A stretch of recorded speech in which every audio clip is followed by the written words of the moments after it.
So, good evening and welcome to this, the 2597th meeting of the Caledonian Philatelic Society. And welcome to all our friends and guests who are with us this evening. Our presenter this evening is Hugh Osborne. Hugh has been collecting Falkland Islands in South Georgia since the 1970s or thereabouts, and he has built up a fantastic collection which won the Grand Prix prize in the polar section of the Nordia exhibition in Vila in I had to look it up, I couldn't remember when I'd been there, but it was 2017, long time ago already. And he also won a large gold medal at Stockholmia in 2019 with his, or parts of his South Georgia collection. So I think we're getting little glimpses as we go tonight, because I think we're getting 100 years of South Georgia postal history tonight, but I can assure you, you're going to see some unique items and get a lot of information from Hugh, who really knows his stuff. So Hugh, over to you if you can start screen sharing, and we'll go from there.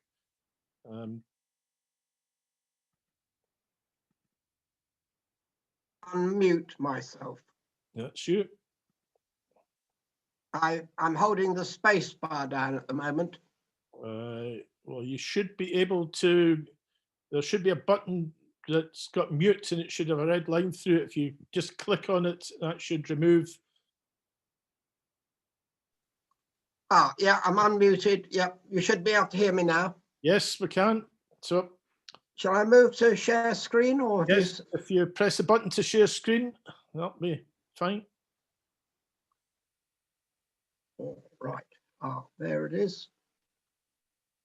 And then the button in the bottom of the dialog box.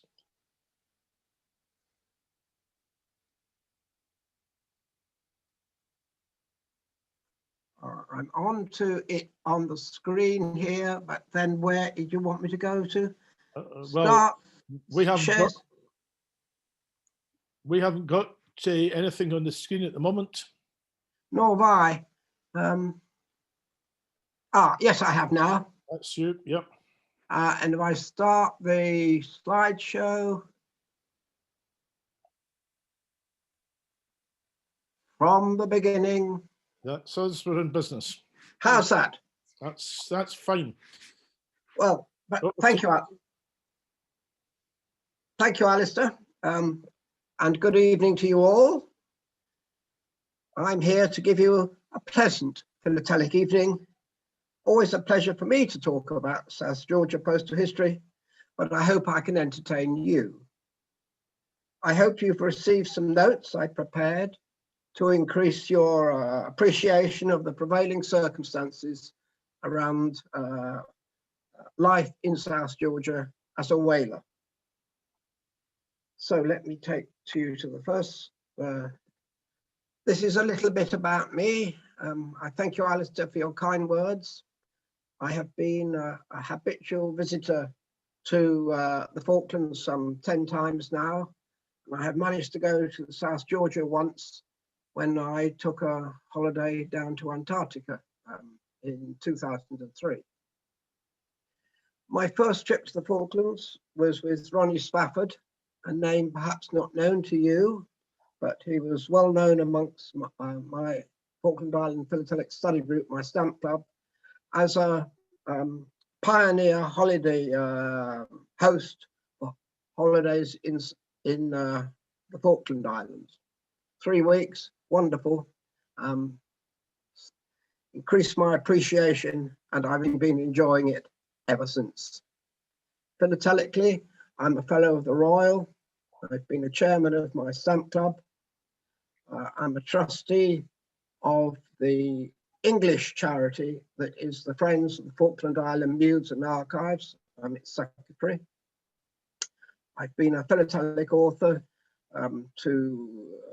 with published articles in the Upland Goose, which is the Falkland Islands House Journal, Standing Gibbons Monthly, London Philatelist, and others. And as you have heard, I have been successful at exhibiting. So what are we going to talk about this evening? It's about South Georgia, and I have split the presentation over some 7 different subject matters that I have listed there for you.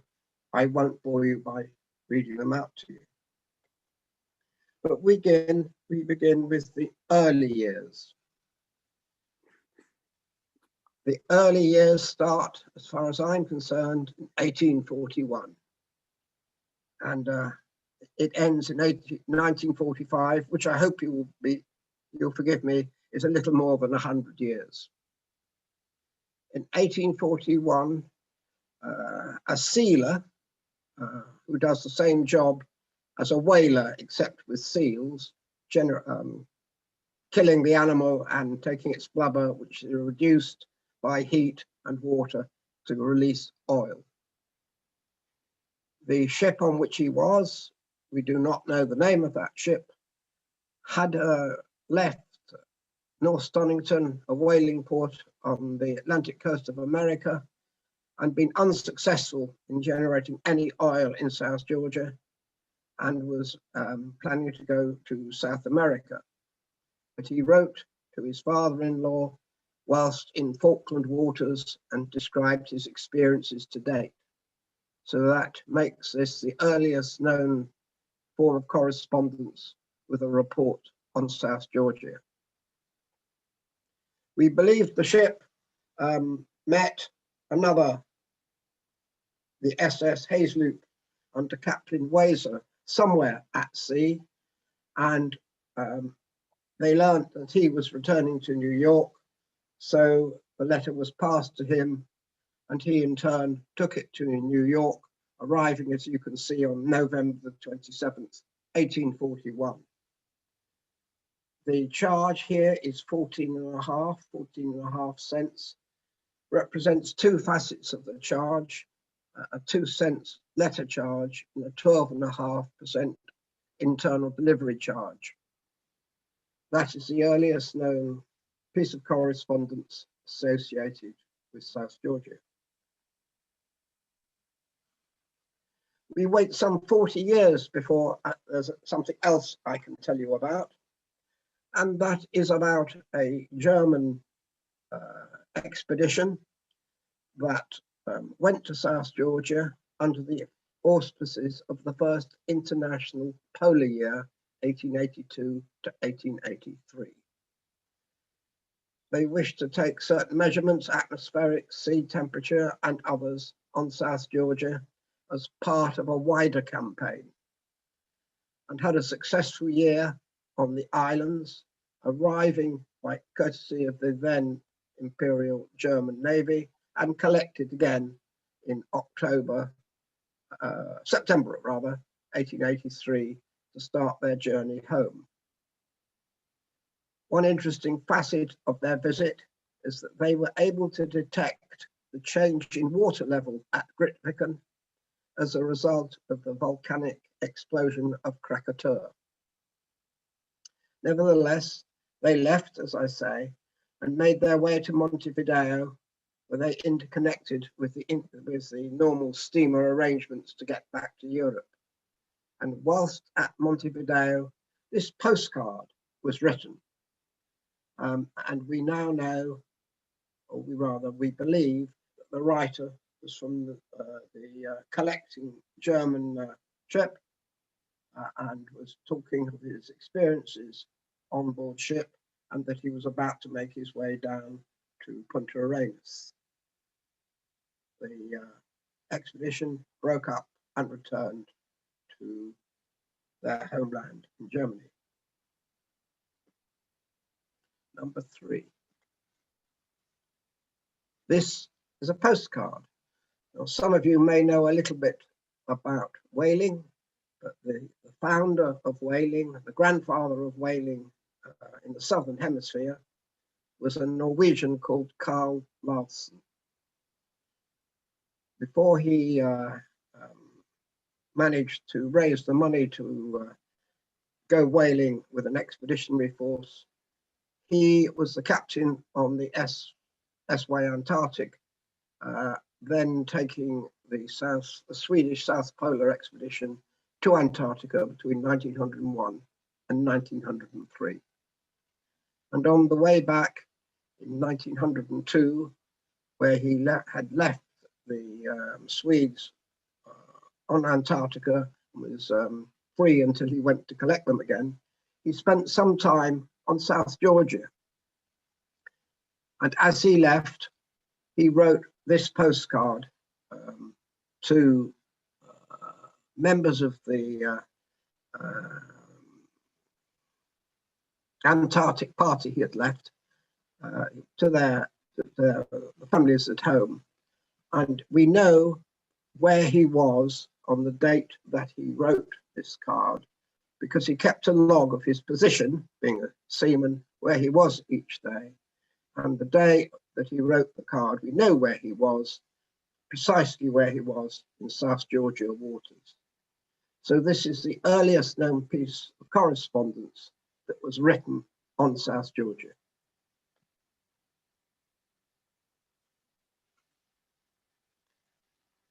He was an ambitious man and had noticed just how many whales there were at South Georgia in the waters around during his visit.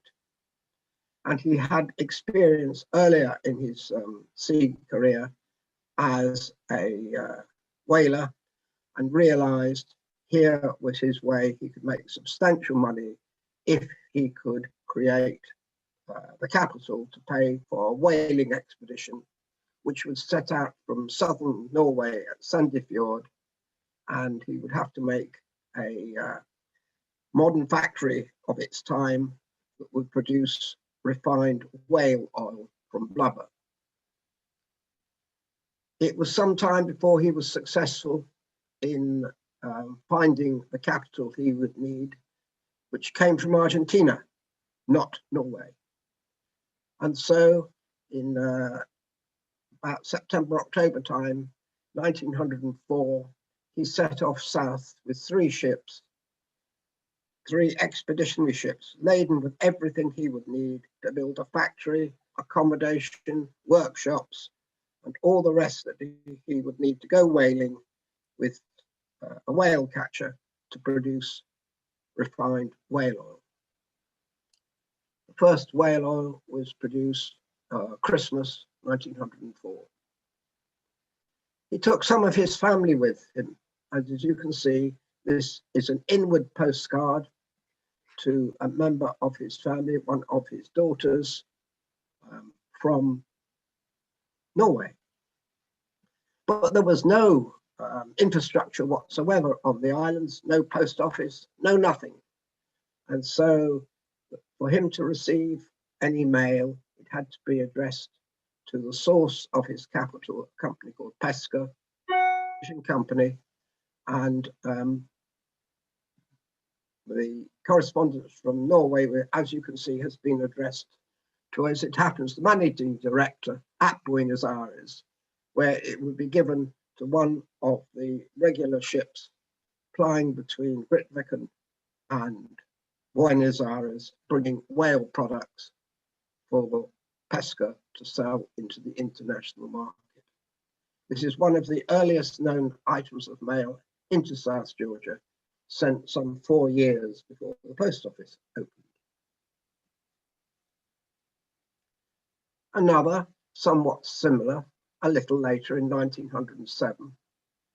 I have chosen to show you this because the blue A on the postcard, added at the post office, was to help the postal sorters to know where to send that postcard to find its way to South Georgia. It had to go to Dock A, as you can see, a blue A, because that's where the incoming whale catcher on a run to Buenos Aires would dock and go back to South Georgia with any mail that was given to it, as was this cover. So this is similar to the previous, but shows a different slant on getting mail to South Georgia. In this case, It is not gone via Pesca, the company. It has gone via the Norwegian consulate.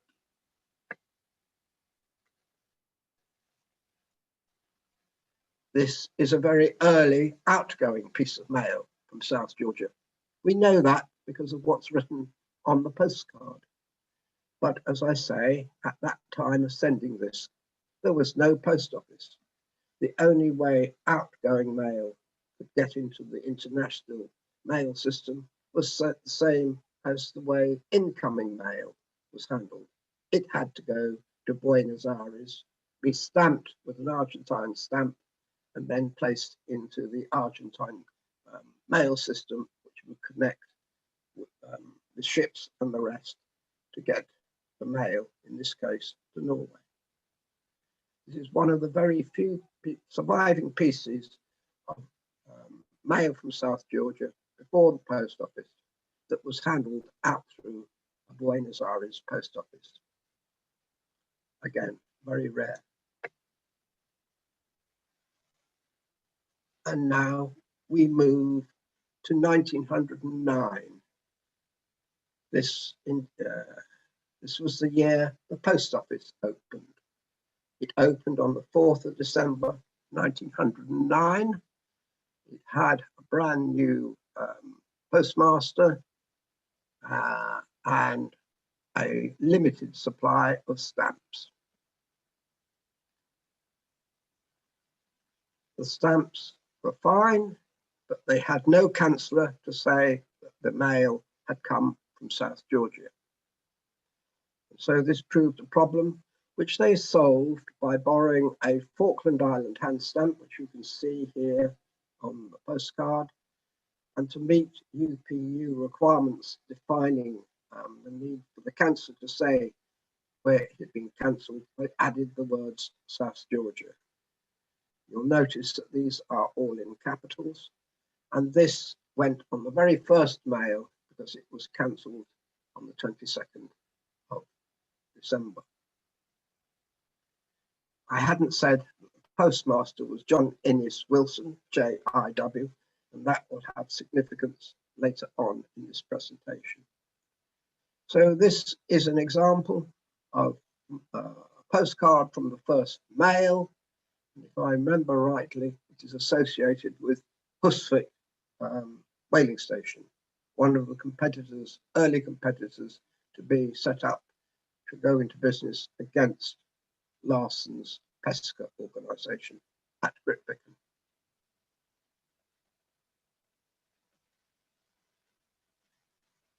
Another piece of mail, in this case it went by the third mail, so it went in February.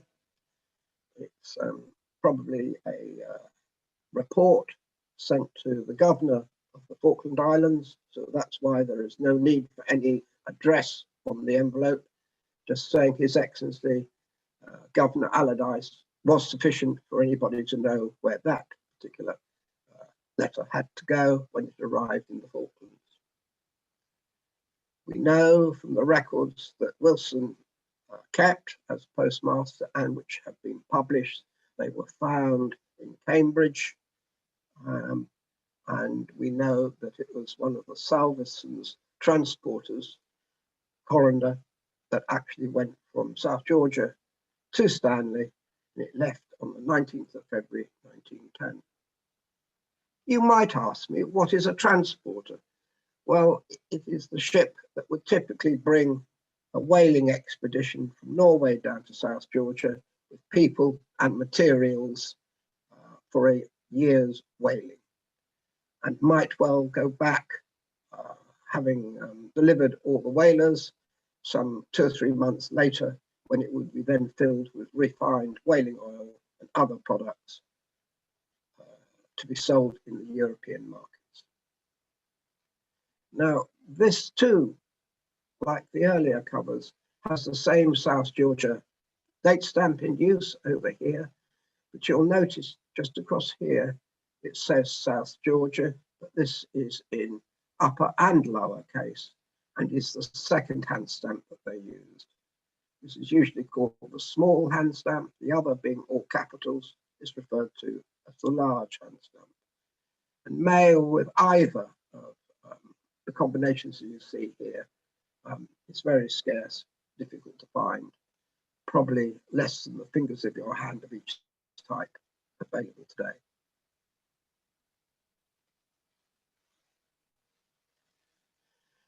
Eventually, Wilson received the date stamp that says South Georgia, and you've got it over here. If we look again on this postcard, you can just about read, where's my cursor gone? South round the top and Georgia round the bottom. And this was applied on the first day of the use of the Chancellor on 27th of June. Yes, on the 27th of June.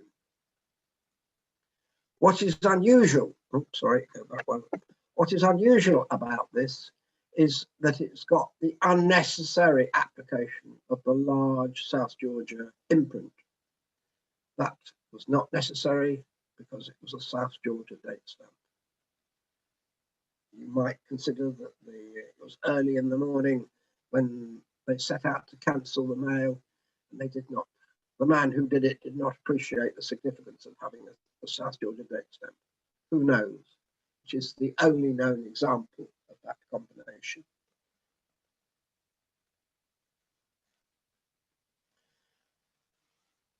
We saw earlier a postcard that had been sent with an Argentine stamp.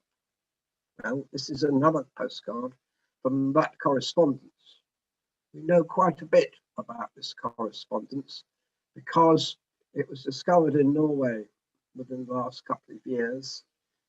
A young lady had some 300 postcards in the album, but less than a dozen came from South Georgia. In fact, 8 came from the Husvik station. We know quite a bit about the man who sent her these cards. I believe they in the end ended up getting married. But he took a contract to be a stoker on one of the floating factory ships that produced the processed the blubber into whale oil. And he worked at Husvik, I think I remember rightly, for 1 season. If you recall in the notes, I told you a little bit about how whaling operated. So let me just bore you a little bit by telling you about a couple of the facts again. This stoker would have signed on in Sandefjord for a contract of about 6 to 7 months. It paid his wages, of course, all his food, lodgings, and the travel to and from. And when he got back at the end of his year, assuming he hadn't suffered any injury, he was, relatively speaking, a rich man. Wages were exceptionally high and jobs were well sought after. So from the young lady's point of view, he would have been quite a catch.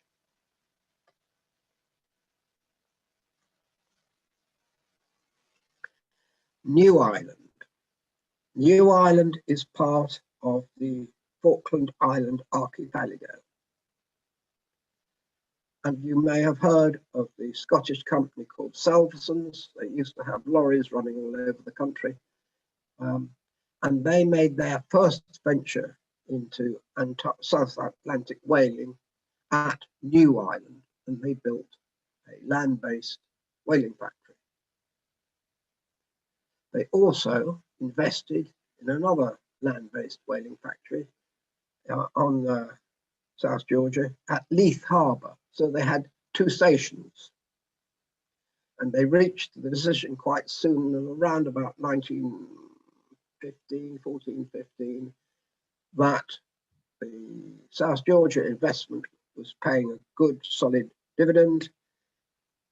The other at New Ireland was losing money. So they closed it.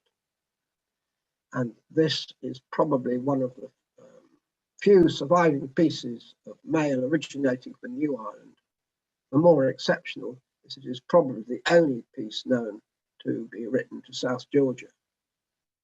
And it is likely it went from New Ireland to South Georgia on a Salveson ship as they plied backwards and forwards between the whaling stations. So a unique piece, full of history.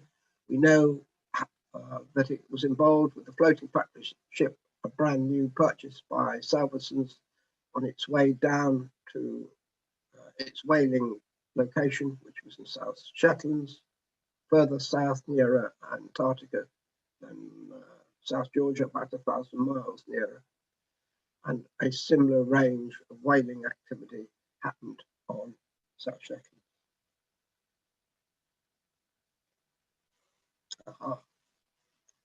Now, this is a piece of postal history I find absolutely fascinating.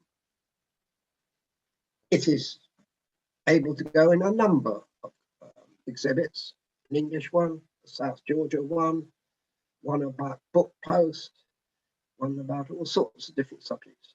But this is the surviving label taken from a wrapper enclosing a book from the Times Book Club. And it had been ordered by, as you can see, Hans Wold. We know quite a bit about him. He was Carl Larsen's personal secretary. And you can see that it's been addressed to the superintendent of the whaling station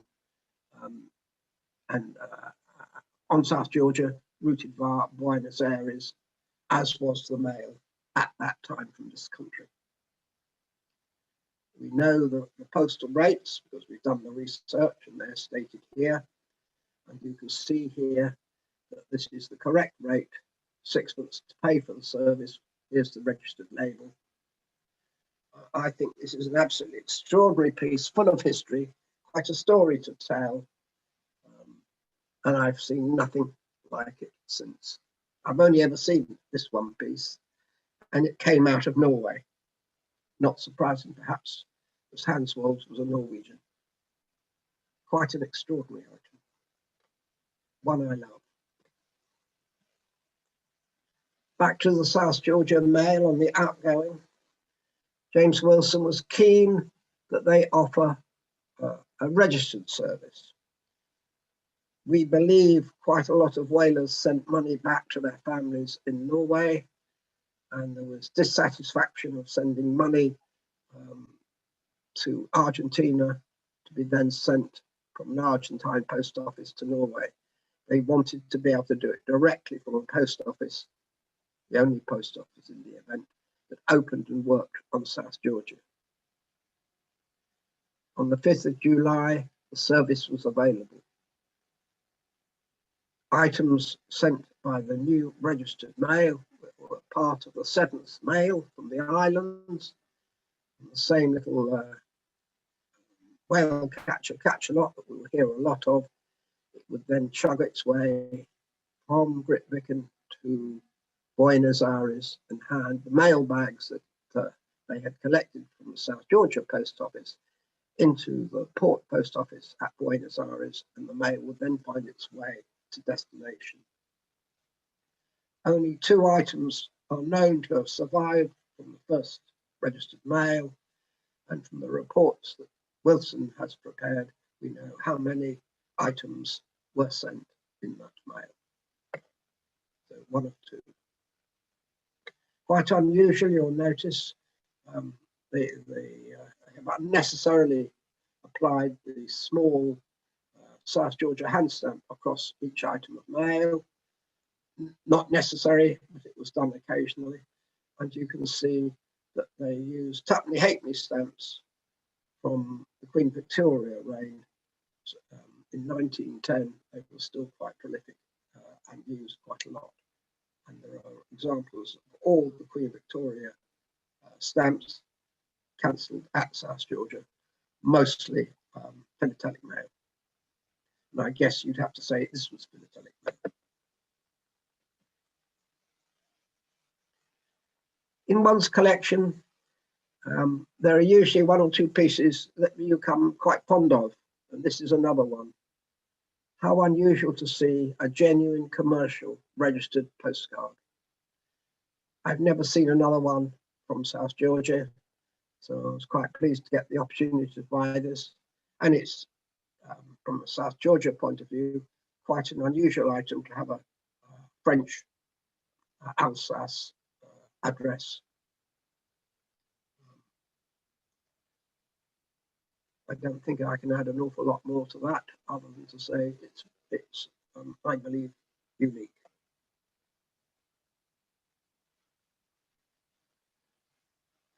You will hear as we work our way through this presentation of South Georgia that the remoteness of the post office caused quite a lot of supply difficulties. There were supply difficulties on the first mail. They didn't have the canceller, as you remember. I'm just going to kill a phone. Sorry, one moment.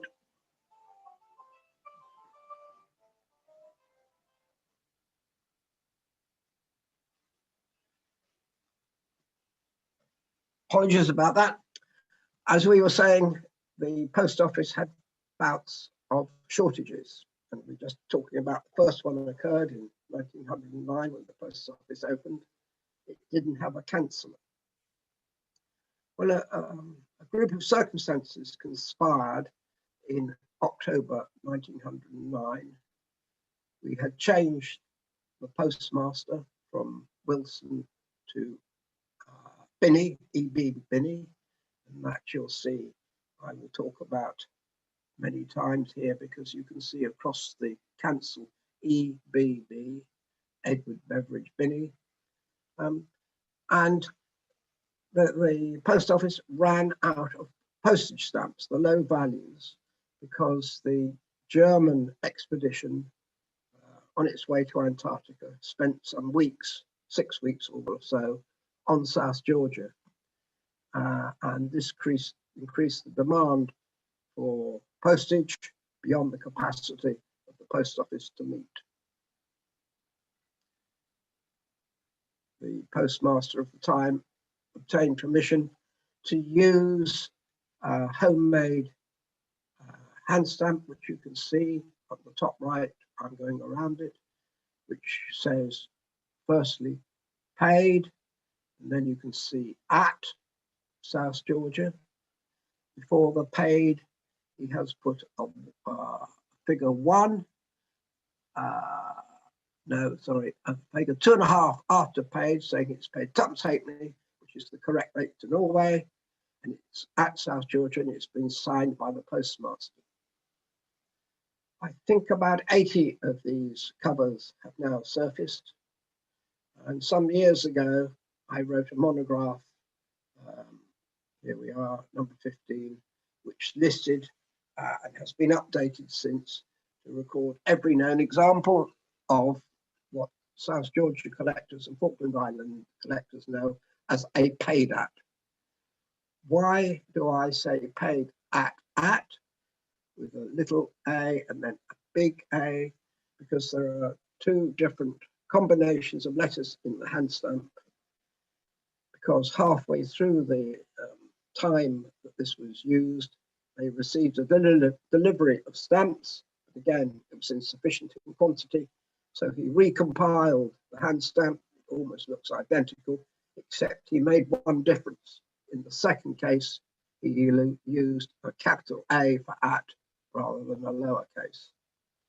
So this is an early example signed by EBB, and we know quite a bit about this because it came from one of the later factories to be established at New Fortuna Bay, quite a rare source of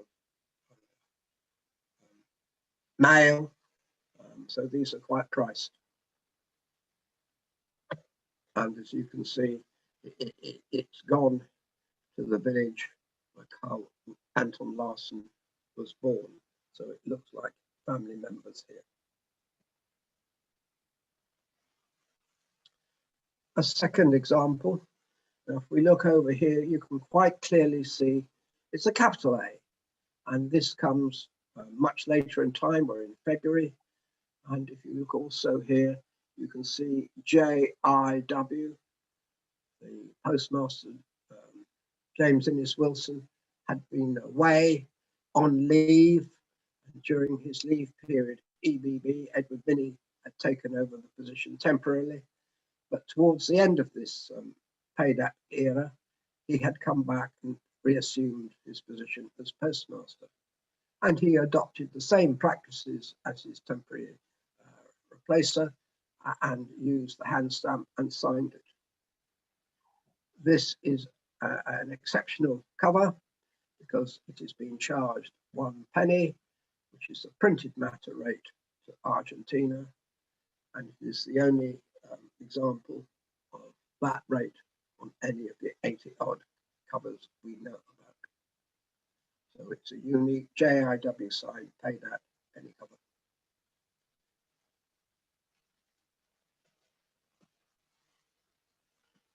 Still staying with the post office, there was an ambition by the postmasters and the politicians, the governor, etc., on the Falkland Islands, that South Georgia should have its own stamps. And we're now in 1911. The stamps in use at that time were Edward VII. I think he was dead by the time we're talking, and they were planning the new design of the George V ones. Here we are, and this is a replica of the standard Falkland Island George V definitive, except South Georgia has been inserted on this essay rather than the Falkland Islands. 2 copies known, but the British, for reasons unknown to this day, killed the project and said no. And being good colonialists at the time, that was that. The concept and idea were forgotten. They were forgotten until 1944, and we will develop that at the end of this presentation.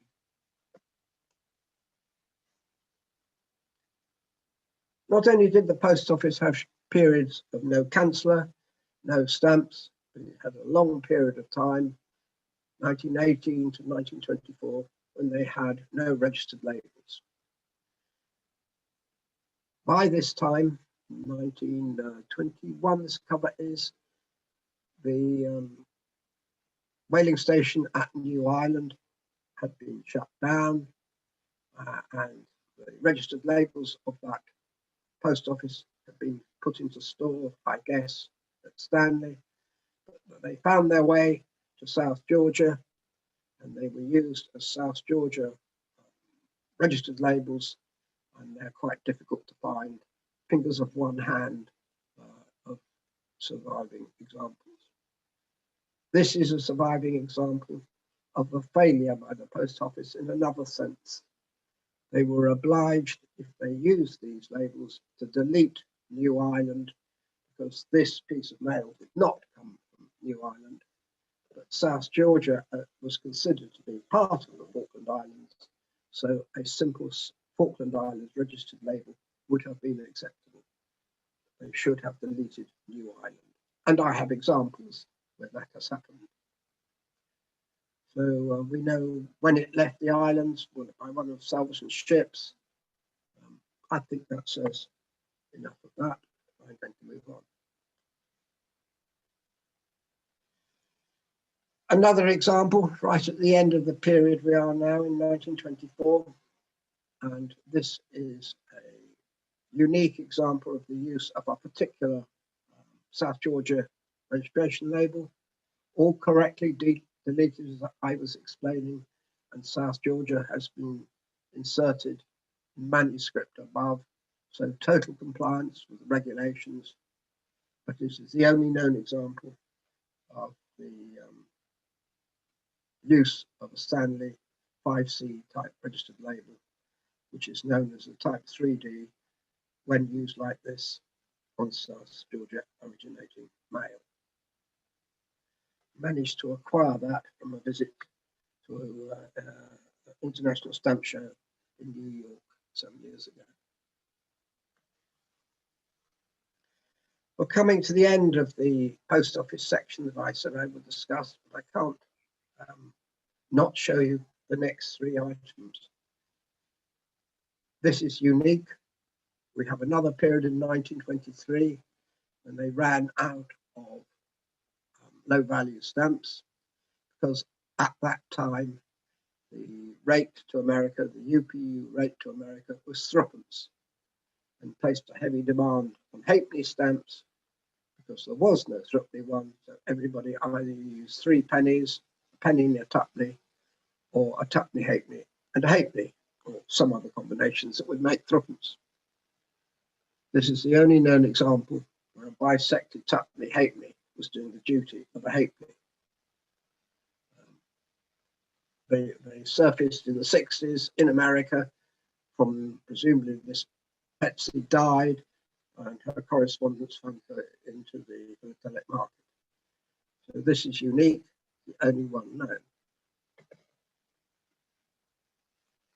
This is one of 2 from the same correspondence, but in this case, they've used a 6penny stamp, which you would appreciate. Half a 6penny stamp would pay a threepenny rate. 2 of these known, the other one is in a Norwegian bank somewhere and hasn't been seen for some 20, 30 years. So to all intents and purposes from the philatelic market, this is the only one available. And you'll note that this was the 26th letter sent home, presumably to the love of his life, by the whaler working at Leith Harbour.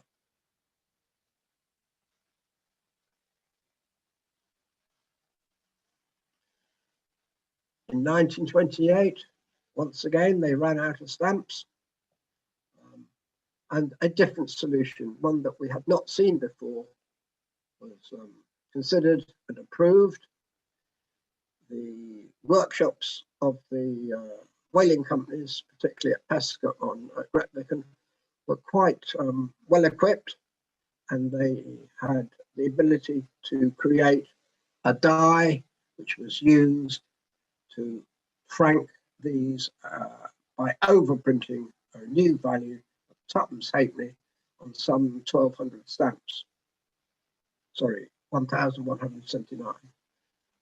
And about 3 or 4 of the surviving covers are correct items of postal history, as is this one, because the twopenny halfpenny rate should be on a cover to Norway or to America, Germany, anywhere not in the British Commonwealth Empire at that time. The vast majority are sent philatelically into England, but this is not one of those. This is one of the very few correct commercial usages of the stamp, paying the correct rate to Norway.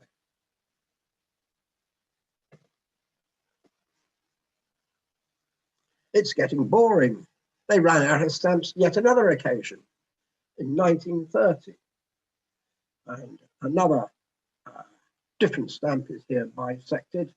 It was a definitive of the time in 1930, known as a whale and penguin. And we've got a twopenny value bisected in half, paying the postcard rate to England. So all correct and above board. Only 2 surviving examples known. So again, quite a rare item.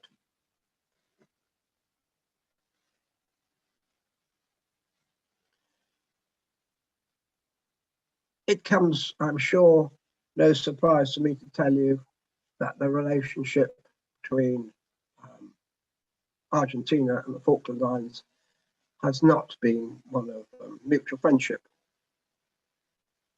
The Argentines took great exception to the 1933 set celebrating the first 100 years of British rule within the Falkland Islands, of which these are some of the low values, and protested strongly and took the decision to consider any mail passing through Argentina with these stamps on would be considered to be unfranked.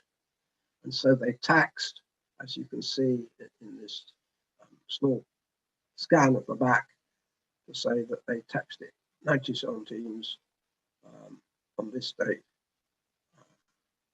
in Argentina. The number of instances of mail like this known from South Georgia, very few. and it is a rather nice one because this is one of the whaling ships that took of Pesca, the Argentine whaling company. Nice item. So I move on. Now, I wonder how I do this one. Just a minute. I need to talk to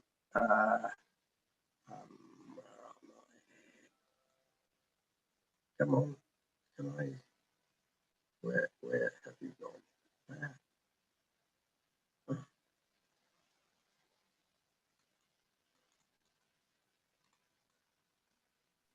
Are you trying to get back to full screen?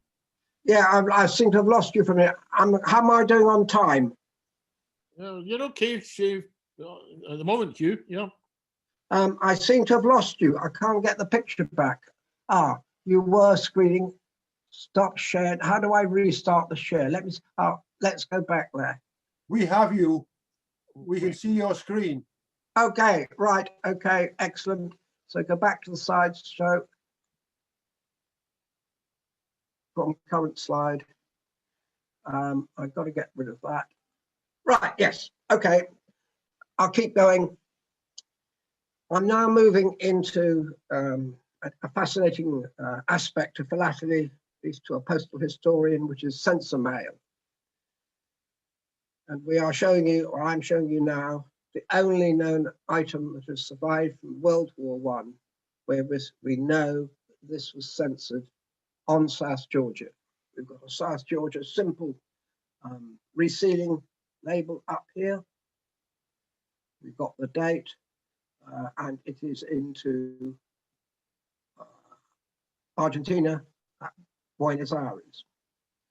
And if you turn this over, which we can't do here, and peel up the label at the back, you can find out who sent this item. It was apparently Otto Kral. We know from the books written about Pesca that he was a German and he was working in whaling on Grytviken. So we understand immediately why perhaps this particular piece of mail was subjected to censorship.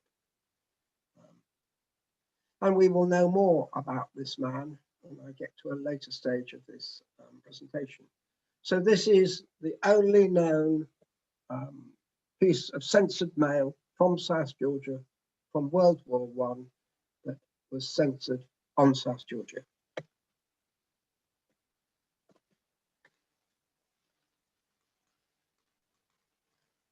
Come on, move. Another censored item, again from World War I, in this case from Leith Harbour, the other was from Grytviken, but we've got a English censor label here, applied in London, in transit. The mail route that this would have taken to get to America would be by a whale catcher into Buenos Aires, but offloaded short of Buenos Aires at Montevideo in Uruguay, where it would have met with a steamer taking mail to England, resorted and put onto another ship to go to America. And clearly, whilst in England, it was subjected to censorship and resealed by the Open by Censor label. Not very many of these around, but quite fascinating because the story that I'm writing up here about a catcher servicing floating practice ship Nico came to light from the difficult to read notes on the flap saying who the sender was. I had to find a Norwegian to explain to me what was written, and then to explain to me the significance of what had been written about working with Nico, because others had thought that he actually worked on the floating factory ship, but he didn't. He worked on one of the catchers servicing the ship, but it took a Norwegian to tell me that.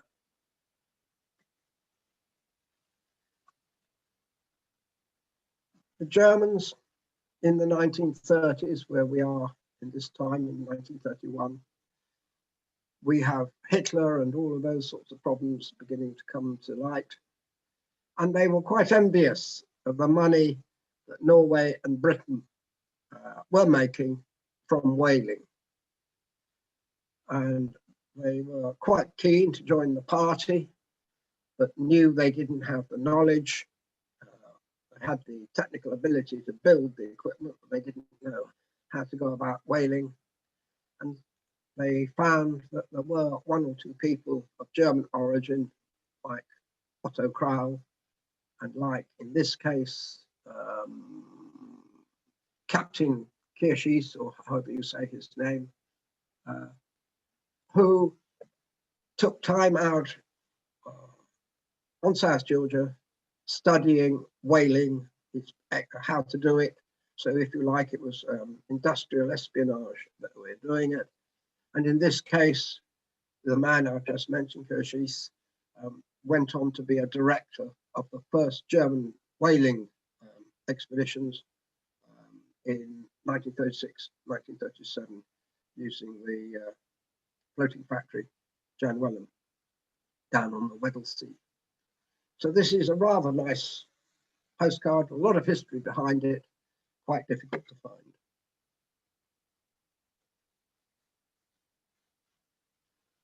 The Royal Navy, between the wars, was one of the largest navies ever seen, and it operated very much in the South Atlantic. And we had various of the cruisers calling into Stanley, and a couple of them, on a couple of occasions, they went across to South Georgia. And there are some wonderful photographs of early biplanes flown off HMS Exeter with the scenery of South Georgia in the background to the shot.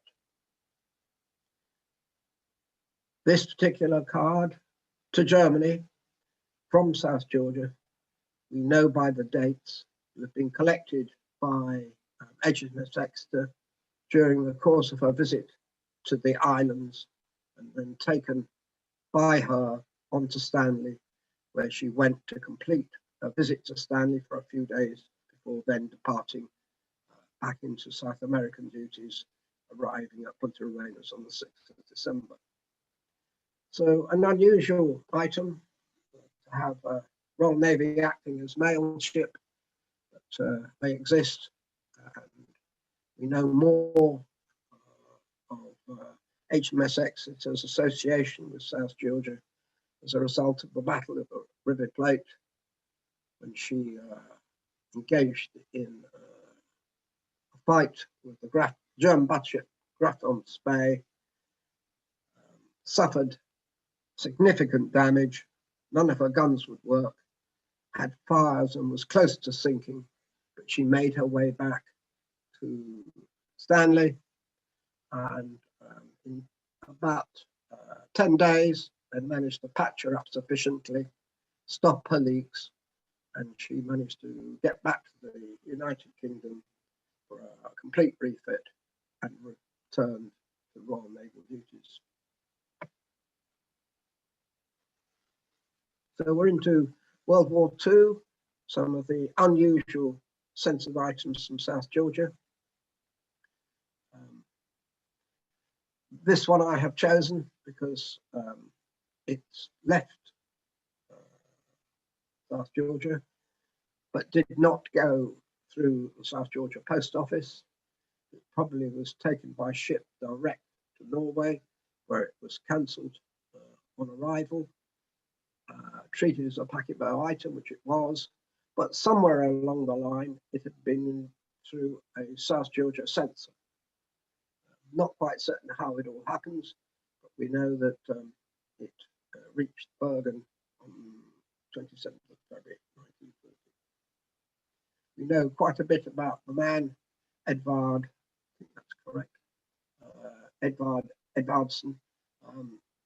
We found records in some of the museums in Sandefjord of his industrial career, working on various factory ships and catchers, and as far as we know, survived the war.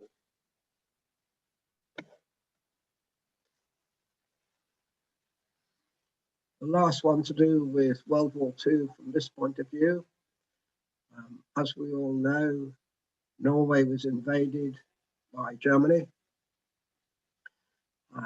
in early 1940.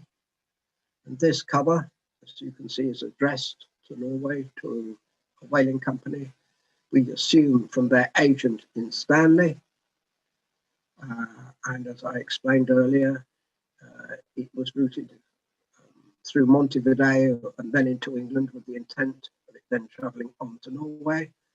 But whilst in England, the decision was taken that following the invasion and occupation by Germany of Norway, that the mail would not be sent on to Norway, and it was instructed that it should be returned to sender because postal services had been suspended. Fairly rare marking, about 6 known on mail from the Falkland Islands, none yet found on the true South Georgia item.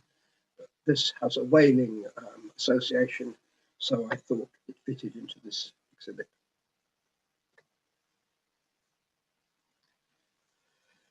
Assuming I still okay on time, I'm just going to show a few examples of mail from the other whaling stations. We've talked about Grytviken and Husvik on a number of occasions.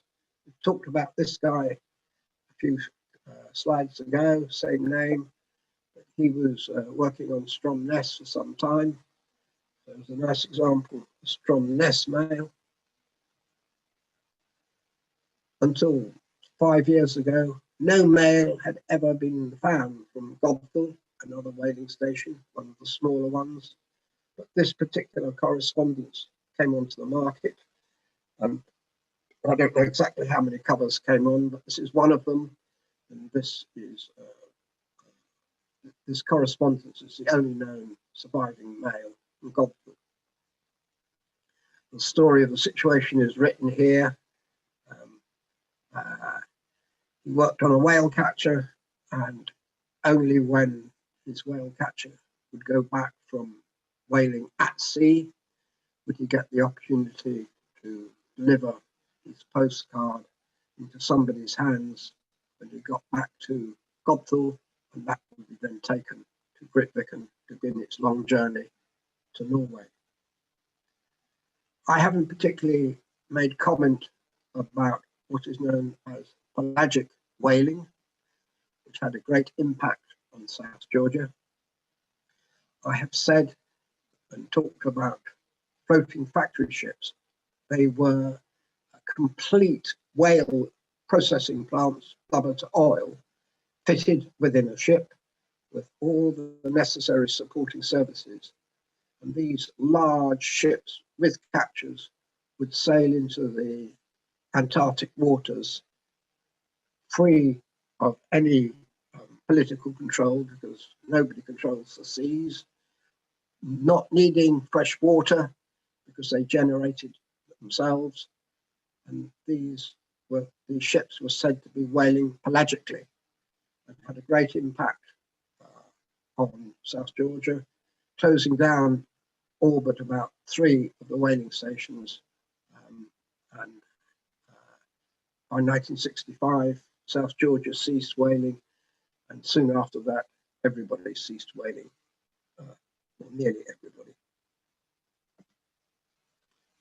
New Fortuna Bay, another whaling station that closed at the end of 1920. A nice example. Difficult to find some of these mail from some of these smaller stations. I move on. Ah, yes. Another whaling station was Prince, oh dear, I didn't spell that correctly, did I? Prince Olav, not what I've written, but Prince Olav. And it was the only whaling station that had a small photographic studio. And here it is. Here's the man that ran it. And amongst other things, he produced postcards. Here are a couple examples. And here is a third. This is the church built at Grytviken, delivered in modern language flat pack from Norway, where it has been designed, erected, checked, disassembled, and then shipped out to South Georgia. This card is a picture, obviously, taken by this man of the church on South Georgia. There's a better picture. We've got the redundant whaling plant all around here. And Shackleton, we often talk about, associated with South Georgia, is buried in a graveyard along this face here. There's the church. There's the back of the postcard. I just spoken to you, saying, as you can see, Southern Studio, Magnus Hindenburg.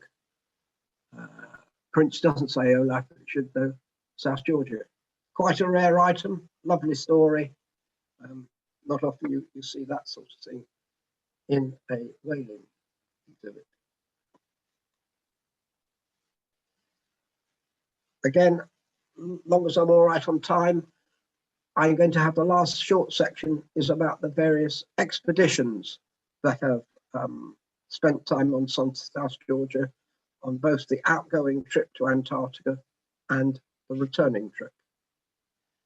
This is a card from the German expedition, German South Polar expedition of 1911 on their outward trip. It is a nice item addressed to Bremen. It is, I think, sent by the expedition leader, whose signature is down the bottom here. Sorry, go back one. Is across the bottom. Where's my cursor gone? Down here. But what it is very nice about this, from a history point of view, is you can see that it is subject to a hand stamp that's gone across here in purple. Difficult to see in this light and the way it's scanned, but you can just make out the date 30th November 1911. And that is what makes this card unusual. Very, very few examples of the use of that hand stamp from that date are known. They're usually something like the 16th of December. This is the 30th of November. And for that reason, from a postal history point of view, it's a desirable item. And I show you one more from this expedition. It returned, having not been particularly successful, in 1912, and the expedition had suffered quite a lot of internal dissent, with a small group, a dissident group, forming, opposing Filchner of their leader, and led by latterly William Wilhelm Lawrence. He wrote this card. He's reporting to his family that he had arrived safely back at South Georgia, but made no reference to his current difficulties, but found his way back to Germany without the help of the expedition organization under Filchner's leadership. An unusual piece, few examples from the dissident group known. A couple of years later, we're into the Shackleton expedition to Antarctica and all of its problems with endurance, being caught in the ice, crushed and sank. This is a postcard sent just before they left South Georgia on the outgoing trip. It is sent by Len Hussey to his parents, as it says there, and he is a well-known member of the expedition team.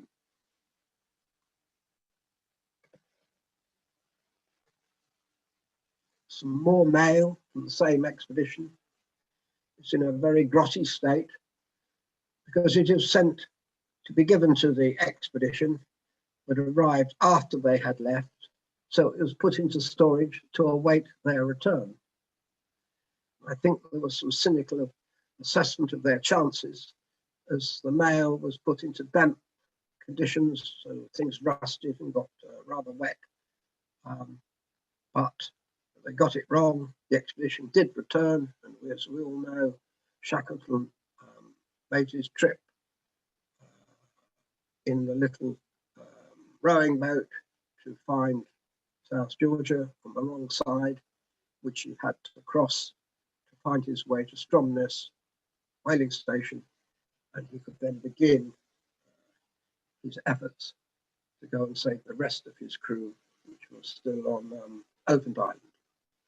So this is incoming mail that did eventually reach the seaman to which it was addressed. The last piece of associated with Ernest Shackleton is a postcard sent to Norway, not particularly significant. It was appropriate that it was a Queen Victoria postcard because neither King Edward VII or George V had any postcards produced of this ilk. But what makes it fascinating is that it says in the text here that he's just heard somebody called Shackleton has died. As you can see, third line up from the bottom. Yesterday died here Ernest Shackleton. A sad piece, really. The German meteor expedition was the first people to set out to create maps of the seabed and crisscross the South Atlantic on a number of different profiles, as they're known. And one of the profiles routed through South Shetlands and on to South Georgia. And this item of mail was posted on South Georgia, given back to the meteor to take to South Georgia, sorry, on South Shetlands, given back to South Georgia, and that's where this one then entered the mail system at South Georgia and found its way via Montevideo on its way back to Germany. Rare, not many of them. I spoke about pelagic whaling. This is from the 1931 pelagic whaling expedition on board the Anglo-Norse II floating factory ship. Not much mail has survived, but in this particular case, the man that had once been the postmaster EBB in 1911 on South Georgia had another job at this time. He was on board as expedition secretary on board this ship. And he wrote to his brother Thomas in Stanley on company-headed notepaper and envelope. A nice item, not often you see it. Finding pelagic whaling mail is difficult. I move to the last three sides of this exhibit to another expedition, this time a British one. You may have heard of the Operation Tabarin. It was a hastily assembled group of Royal Naval personnel that was sent down to Antarctica to deny the use of parts of Antarctica to the Germans because they believed that ships like Ruff's Bay would be down there hiding and then pouncing on international trade to the detriment of Britain. They also believed that Argentina and Chile, to a lesser extent, might make an attempt to wrestle either South Georgia or the Falkland Islands from British rule, because they believed we wouldn't have the ability to defend either of them during World War II. So the Admiralty sent Operation Tabarin down to Antarctica, and it arrived to the other gateway to Antarctica called Stanley. They set off and did the years of their first year in Antarctica at various bases, and routed on their way back to Stanley. They routed themselves through South Georgia, in fact, to pick up oil because their vessel was running short of oil. And these are two of the government-inspired official Operation Tabarin mail. They wanted to prove to the rest of the world that a base once established on Antarctica in British territory, one of the conditions internationally applied to decide if that was a viable state is to look at the existence of a post office and its mail. So not surprisingly, from each base established, and including South Georgia, official mail was sent. A couple hundred examples of each from each base were known, and the Admiralty sold the small number that they retained back into the philatelic market some years ago. And these are two examples, one at the Commonwealth rate of a penny, the other at the non-Commonwealth country, in this case Uruguay. Quite rare, difficult to find. The delivery of stamps and cancellers made by Operation Tabarin as part of a big political drive to increase the position of Stanley, Falkland Islands to South Georgia, was a number of dependencies were generated, and one of the dependencies generated was called South Georgia. And these stamps were the classic, typical George VI Falkland Island stamps, were overprinted with the various dependencies formed South Georgia dependency of. And this is an example commercially used very close to the first day they were ever put on sale, the 3rd of April. This is the 5th of April, 6th of April, into Stanley. Unusual. And I think this is my last piece. World War II, from South Georgia to the American Red Cross, censored. Past censor applied in Stanley, censored en route, I think in America on entry. So a nice dual censored piece originating from South Georgia. So I say thank you. Thank you for listening. I hope I've achieved my objective, entertaining you. And I will take 30 seconds to tell you what you're looking at, because you might not realize what it is. This is a picture of southern West Falkland Island. It is centered on the little hamlet called Fox Bay. It is taken at the time of the year. I have never visited Fox Bay, by somebody I know who sent this to me. It is a nice snowy scene, a lovely photograph of Fox Bay. Fox Bay is underneath the red arrow, and you can just make out houses and the like on this headland here. And if your eyes are good, your laptop's doing a good job, you can just see a big white house just under the red arrow. Stefan and I have spent 6 weeks to 2 months the last 8 years restoring that house.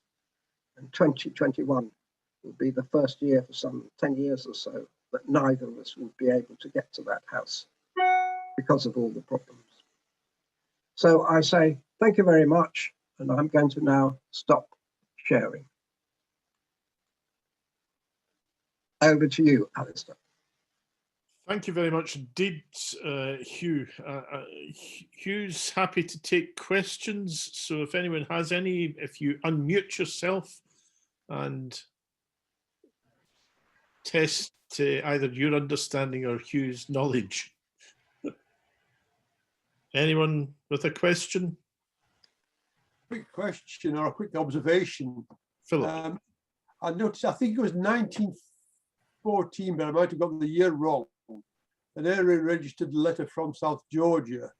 And was the registration number 86 or something? Not knowing you. Sorry, you have to say it again. I'm not with your question. No, it's an observation that I noticed you had a registered cover from South Georgia. I think it was 1914. Yes. And the registration number on the label, I think, was 86. Oh, yes. So that implies that since it opened, since the registration started, that was number 86 from scratch. I think you're talking about the censored registered cover of 1914. I hope you are. because they often would be put into censorship unsealed because it was a friendly activity. But in the case, the German one, I think, was sealed, being German in origin, and that had to be cut open to be read, and then this sealing label was stuck over the cut envelope. Thank you. Anyone else?